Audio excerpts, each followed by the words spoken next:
Hello everyone, and welcome to the inside of the Ashtoons camper. It is currently exactly 3 o'clock in the afternoon on Thursday, October the 31st, 2019. Making it Halloween. What do you think, Nestor? I knew I was going to have to show Nestor. You guys are not going to be happy unless I do.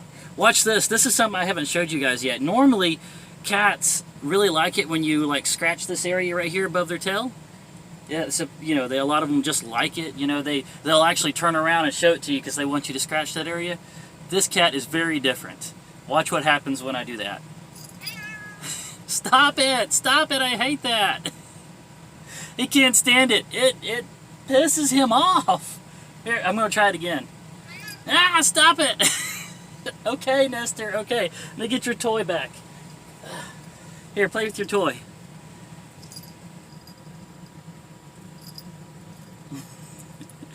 Anyway, guys, I've got some bad news and some good news. Bad news is I'm not going to be able to go to the Peanut Festival.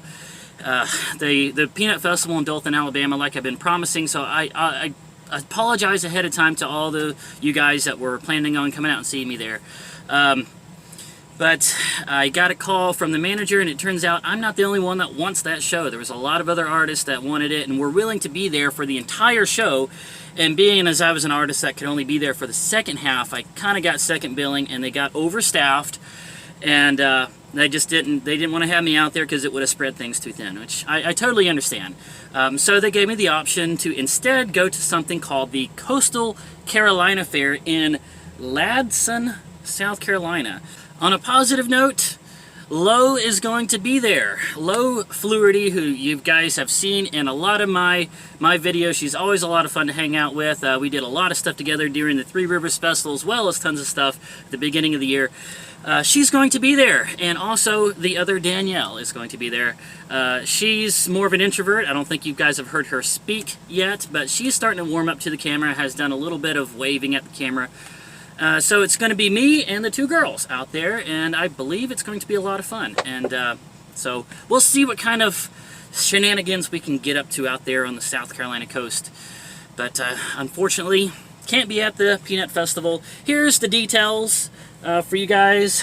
Just pause, do a screen capture, whatnot. But this is the name of the fair, the city it's going to be at, and the days that I will be there. If any of y'all are close by, you're welcome to come out and see me get your drawing done.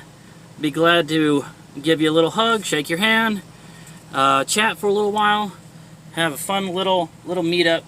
Any one of you guys out there in South Carolina. The other thing that has been kind of good and bad news is that as close as I've been getting to hitting 1,000, I've been coming on regularly and noticing that here and there 2 or 3 people will be unsubscribed.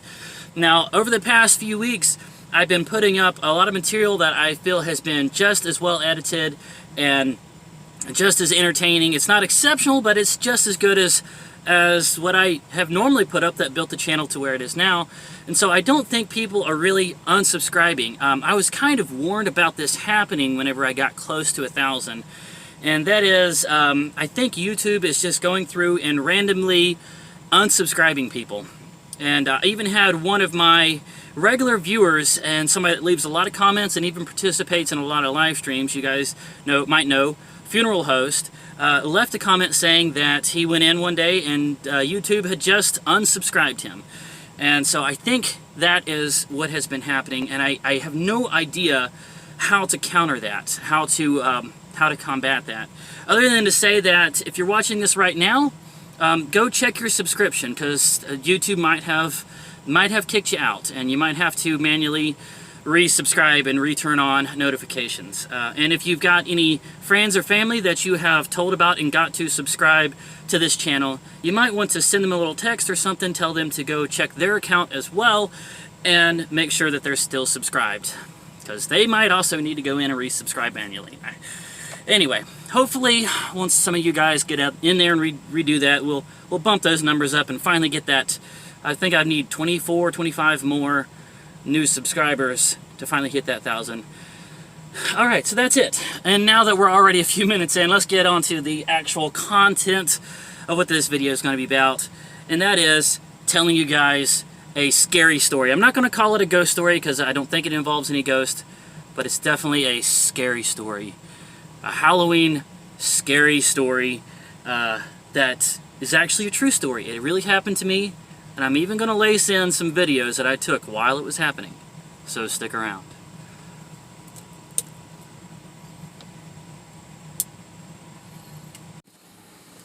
Late on a Tuesday night, getting close to midnight, October the 22nd to be exact, driving from Bridgeton, Indiana down to Lake City, Florida. I knew it was going to be a 14-hour drive, so I'd given myself 2 days to make the drive. Going a few miles an hour under the speed limit in the slow lane, not in a hurry, because I didn't need to be. I had gone through Louisville in Kentucky and was reaching Chattanooga and noticed 2 shimmering, floating orbs that just kind of appeared in the night sky. They were not airplanes, because airplanes move at a consistent speed, normally accompanied with a flashing red light. It was not a helicopter, because the lights are bright enough that if it had been a helicopter, there would have also been the silhouette of a helicopter. No, this was a shimmering, hovering light. I knew that if I was uneducated and quick to jump to conclusions, I would have called UFO, flying saucers, creatures from another planet. But looking at it objectively, I thought, they're probably drones. They're probably high-flying drones, high enough to be considered a danger to air traffic and required to have a light. But still, they were very ghostly and shimmered, and they were very close to signs indicating that there was an Air Force base nearby. I'm thinking, why would there be a drone over an Air Force base? If there was a place for people to fly them, you would think that would be, of all places, no-fly zone. But then again, it could have been the military themselves, out testing a new drone. No reason for alarm. So I pulled over at a truck stop, bedded down, and then watched them slowly go down behind the tree line, behind the rooftop of the Pilot truck stop, as I climbed into my camper and went to sleep. The next day, I had made it through Atlanta, the tangled mess and traffic jams of the crazy city of Atlanta. Was making it down to South Georgia, getting close to the border. I saw them again, hundreds of miles from the first place I had seen them. And why did I think it was the same 2 drones? Well, because they seemed about the same distance away, the same distance apart from each other, about the same size, the same flight pattern, appearing in the night sky, the lights coming on as though they were poking their head out of the clouds and looking at me. One larger one and one smaller one. At this point, I thought it was odd enough to go ahead and turn the camera around and take a video. Alright, we're about to come out from behind the tree there. Do you see him? See that bright light? That little white light just kind of hanging up there. Right there. You see it? It's just kind of hanging there. Yeah. I know it's way too high to be the end of a cell phone tower. And it's not a helicopter or an airplane. Yeah, you just see it right, it just came out from behind the sign. Just kind of hovering. I don't think it's a helicopter. I think helicopters don't hover like that. And you can kind of see, you know, if you see the light on a helicopter, you can also kind of see the silhouette of a helicopter. You don't see any of that. There it is right there again. And there was 2 of them. There's one big one and one small one. It's just been sitting there. Saw it last night too. And it was when I saw it last night, it was hundreds of miles north of here. Where I bedded down last night. I saw them then too. So I don't know what those things are. About an hour passes, the sun goes down, there's darkness, and yet 2 ghostly drones somehow following me mile after mile, even though I know that drones are normally operated by a single person on the ground, having a range of maybe a couple miles at the most. But they were keeping up with me, down I-75 south, heading into Florida. At this point, I was getting a little nervous. Why do I keep seeing them? Why are they always in my windshield? Are they following me? Late at night now, and there that drone is again. You can kind of see it flickering there.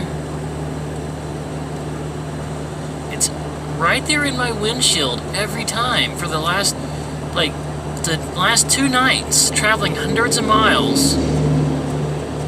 And that darn drone, there's 2 of them. Yeah. 2 of them. A bigger one and a smaller one. Still in front. It feels like they're following me. Right there in my windshield. Yeah, there's 2 of them there. One's right above the other. The smaller one's above the bigger one.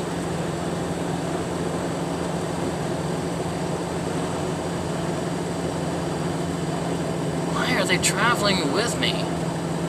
Going the same way I am. See if I can zoom in.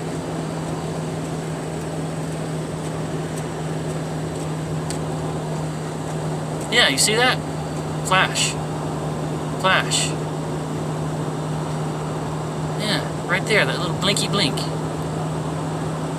Darn drone. 2 nights. 2 nights. Hundreds of miles away from each other. Always in my windshield. Always on the left side. Right there. Blinky blink. Right there. Are you following me? What do you want? What is going on?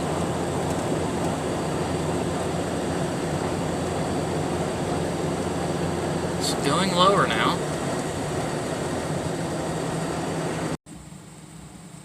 Well, my gas tank got down to 1/4 of a tank, so I stopped at a Chevron to fill up. And when I stopped, they stopped. And they came back and circled over the gas station, hovering, circling.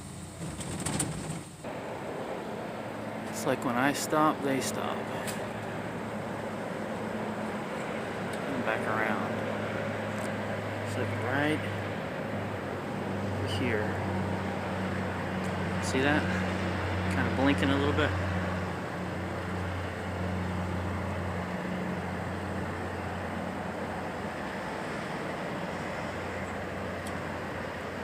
There he goes, over there. After fretting about it for a while, but with no other option, I got back in my truck and continued on towards Florida. When I got back on the freeway, they continued to follow me. I looked over to the left side, and there was one of them, closer than it ever had been, right behind the tree line, following. Eventually, it disappeared, and I wouldn't see them again until I got right to the border of Georgia into Florida, where one of them sat right over the interstate, hovering as though it was watching me as I passed by. Well, you see it right there above the billboards, this time on the right side. Another drone. I don't know if it's the same one or a different one,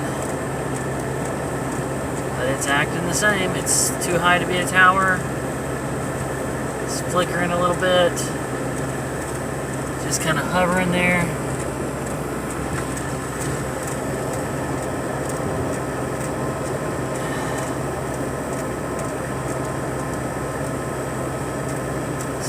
It's like they're following me. What do you want?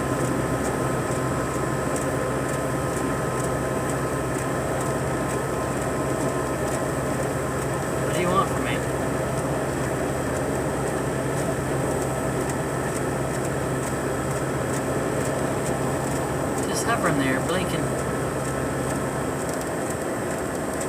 Yeah, it's definitely a drone.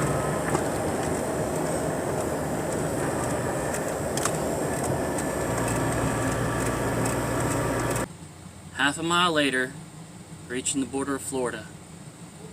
After I reached Florida, never saw another drone, but there you go. Am I being paranoid? What was going on? Why was there 2 drones that kept up with me 2 nights and hundreds of miles down I-75 south? And why would they not go into Florida?